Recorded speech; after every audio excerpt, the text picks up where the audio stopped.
Bonjour à tous, je suis Anna Valacouche, je suis maître de conférence de sociologie à l'université de Picardie-Jules-Verne, située dans la belle ville d'Amiens. Quand je regarde la mise en œuvre de cette réforme, ou la philosophie de cette réforme et sa mise en œuvre, la manière dont elle a donné lieu à des débats, donc, dans l'opinion publique, même si elle n'existait pas, et dans les universités, je m'aperçois d'une chose. On est mobilisés tous ensemble ici, mais il y a un certain nombre de collègues, mais aussi d'étudiants qui adhèrent à la réforme. Ou qui adhèrent, ou qui sont particulièrement attentistes par rapport à cette réforme. Il se trouve que je suis sociologue de l'enseignement supérieur, je travaille sur l'université et les filières sélectives en France, en Angleterre et aux États-Unis. J'ai essayé de réfléchir à la raison qui peut expliquer cet attentisme par rapport à cette sélection. Évidemment, les raisons sont multiples, mais une raison qui me paraît particulièrement intéressante quand j'écoute les membres du gouvernement, ou même certains députés de la République en marche, c'est la manière dont ils mobilisent, la rhétorique gouvernementale mobilise sans cesse, se nourrit sans cesse de modèles étrangers pour légitimer sa politique universitaire. Alors évidemment, on sait tous que penser l'université, ça a été, pendant une longue partie du 19e siècle et au début du 20e siècle, aussi pensé en termes de modèles étrangers. Au 19e siècle, début du 20e siècle, on regardait vers l'Allemagne pour trouver un modèle d'université. Le modèle dominant pour penser l'enseignement supérieur, de ce point de vue-là, a toujours été annexé à l'idée qu'on pouvait se faire d'une puissance politique, économique, également militaire. Aujourd'hui, on sait tous, finalement, que les yeux se sont tournés vers les universités à la fois américaines et, dans une certaine mesure, vers les universités anglaises, qui, le pouvoir, prête une sorte d'efficacité magique. Cette efficacité magique est rendue d'autant plus évidente que les classements internationaux, classement de Shanghai, pour ne citer qu'un classement parmi d'autres, fabrique désormais une sorte de représentation hiérarchisée du monde universitaire. L'université mondialisée, qu'est-ce que c'est maintenant? Qu'est-ce que c'est? C'est vraiment une université avec un haut, un bas, un ventre nu. C'est aussi une université avec une sorte de mont Everest. Un mont Everest qui se situe où? Selon les années, entre Cambridge, Stanford et Harvard. Mont Everest qui est désigné dans la rhétorique gouvernementale comme une sorte d'idéal à la fois inatteignable et très désirable. Or, évidemment, cette soi-disant efficacité économique des universités américaines repose sur un certain nombre de piliers. Un investissement financier massif. Investissement en termes de capitaux privés, évidemment, mais aussi de capitaux publics. Une hausse complètement folle des frais d'inscription.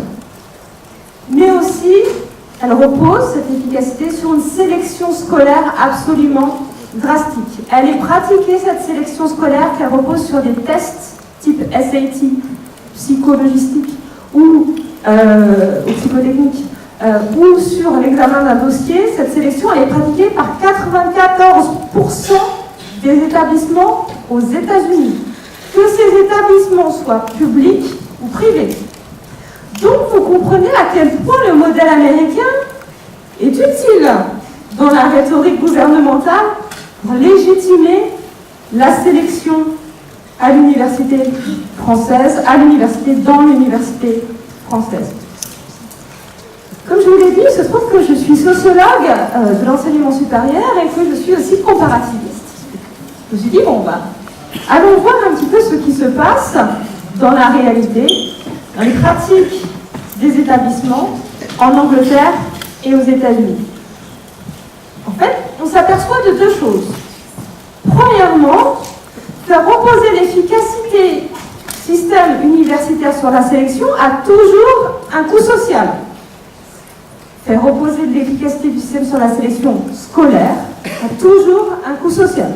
Et je ne citerai que les travaux, par exemple, de la sociologue israélo-américaine Sigal Alon, qui signale que dans les périodes de concurrence accrue entre les établissements, notamment aux États-Unis entre les années 80 et 90, période de concurrence accrue, pour des raisons notamment financières, budgétaires, cela a donné lieu à une hausse constante des exigences en termes scolaires et évidemment, de facto, réduction de la part de certaines minorités ethniques et des classes populaires dans l'enseignement supérieur et en particulier en entrée en première année.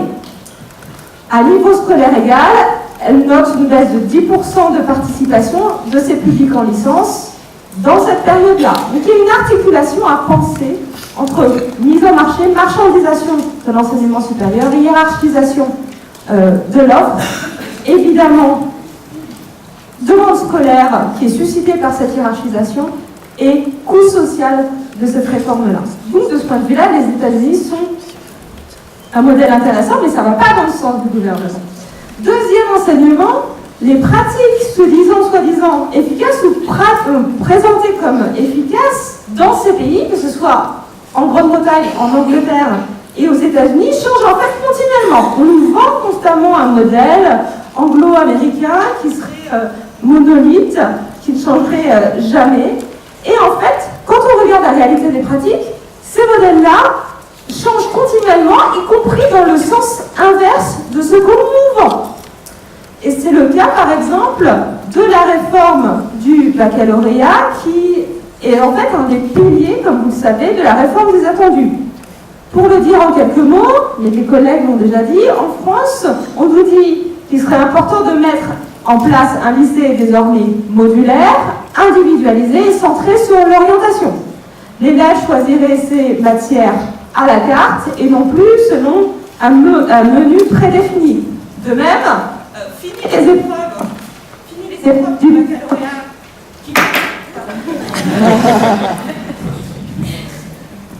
Les aléas du direct.